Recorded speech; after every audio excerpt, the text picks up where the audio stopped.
when you hear a topic for a forum, and we reached out to you to have this conversation, and it's the blue-green economy, what comes to your mind about your definition of what that means? What does it mean to you?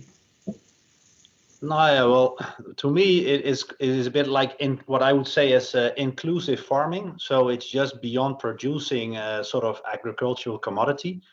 But we have to think a little bit beyond it, also thinking about all the kind of issues we face as society related to climate, related to the social issues, related to biodiversity. And I think it's also bringing a very interesting challenge to the agricultural sector, not to consider that as a sort of threat and a sort of mistrust to what we have been able to realize up till now, but also to think of, hey, there's a lot of beautiful stuff still to do for future generations, and also maybe to aesthetics of countryside, and to learn more from our environment as well. So I really consider it as a positive wake-up call that we are all facing.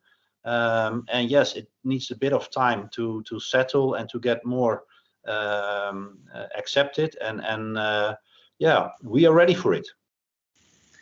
Well, I think we in North Carolina are as well, and when you have these kind of conversations, one of the words that we've heard for many years that can be defined in so many different ways is sustainability. How do you, what does the European consumer value in terms of sustainability, and is that consistent with what you see in European agriculture, with how European agriculture and farmers, what they perceive as and value as sustainability?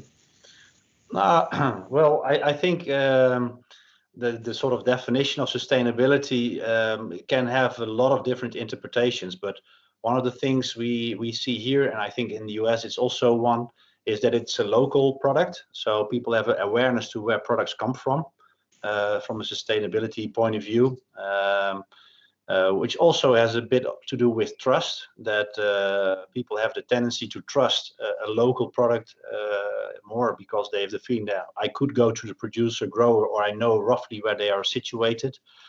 The other thing is that in the supply chains, we've been able to generate a lot of mistrust, that we need a lot of certification standards to make products trustworthy. So that's also something that I see as a social challenge, that yeah, we have to create more trust in mankind, that most people are intending to do a good job.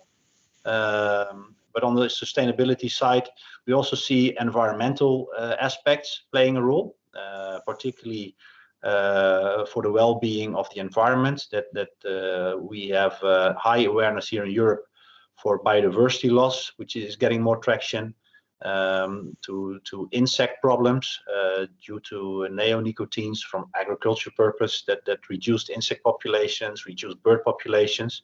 So yeah, there's growing more awareness, there's more writing on these topics in newspapers, and they all help to form sort of yeah, new realities and new horizons, how we can maybe change things.